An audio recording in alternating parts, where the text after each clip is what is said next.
नीतीश कुमार ने मंगलवार के मंत्रिमंडल बैठक तक का भी इंतजार नहीं किया है।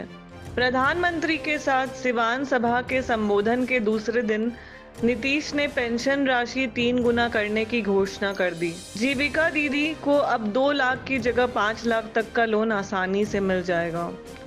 जानते हैं कि बिहार में 1 करोड़ 9 लाख से ज्यादा लोगों को प्रोत्साहन राशि दी जाती है। नीतीश की सरकार के बारे में एक समस्या बनाने की कोशिश हो रही है कि वे विकास योजनाओं पर तो काम कर रहे हैं, परंतु वैसे कार्यक्रम नहीं कर रहे जो बिहार के कमजोर लोगों को ताकत दे। इसीलिए तेजस्वी के कार्यक्रम में अब नौकरियां देने वाली बात कम हो गई है तथा पेंशन और महिलाओं के खाते में डायरेक्ट बेनिफिट की बात ज्यादा होती है। नीतीश कुमार को शायद यह समझ आ गया है कि आज के समय में डायरेक्ट बेनिफिट प्रोग्राम पर जोर देना चाहिए। वृद्ध और असहाय श्रेणी में बिहार की 13 करोड़ आबादी के मुकाबले बहुत भारी जनसंख्या है। 1 करोड़ से ज़्यादा लोगों को प्रभावित करने वाली इस योजना का चुनावी महत्व बहुत सटीक जान पड़ता है। एक और बात, विपक्ष कहता है कि नौकरियां तो देंगे परंतु उसमें डोमिसाइल नीति रखेंगे। परीक्षा दे रहे शिक्षकों और अन्य नौकरियों के अभ्यर्थियों में यह चिंता है कि बिहार में जो वैकेंसी आ रही है वह दूसरे प्रदेश के लोग कंपटीशन के आधार पर ले रहे हैं। इसीलिए हो सकता है कि शिक्षक बहाली में नीतीश सरकार ने भी डोमिसाइल नीति की घोषणा की है। भारतीय जनता पार्टी ने केंद्र की सीधी परियोजना गांव में हर कच्चे मकान वाले परिवार को पक्का घर पर जोर लगाया है।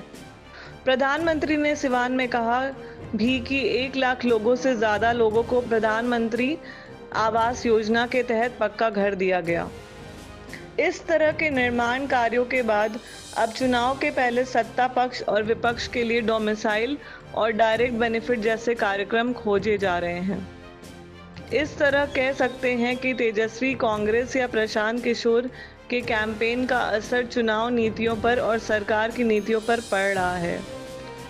अभी एक पक्ष के ऊपर दूसरे पक्ष के कार्यक्रमों और दूसरे पक्ष के ऊपर पहले के कार्यक्रमों का सीधा असर पहले से दिखाई दे रहा है। माननीय मुख्यमंत्री नीतीश कुमार जी ने न्याय के साथ अपने विकास की यात्रा के क्रम में एनडीए की सरकार के द्वारा यह निर्णय लिया जाना कि विधवा महिला, वृद्धजन, दिव्यांगजन, समाज के हर तबके के, धर्म जाति नहीं बल्कि उनकी पात्रता के आधार पर बुजुर्गों का सम्मान करना, वृद्धजनों का आशीर्वाद प्राप्त करना, दिव्यांगजनों का स्नेह प्राप्त करना, जो नीतीश कुमार जी की कार्यशैली रही है, उसके तहत पेंशन की राशि तय समय 10 तारीख को 400 से 1100 रुपया का तय करने का फैसला किया। राशि की बढ़ोतरी की। एनडीए के सरकार के प्रति आभार। देखते रहिए विमर्श। चैनल को सब्सक्राइब ना किया हो तो जरूर कीजिए।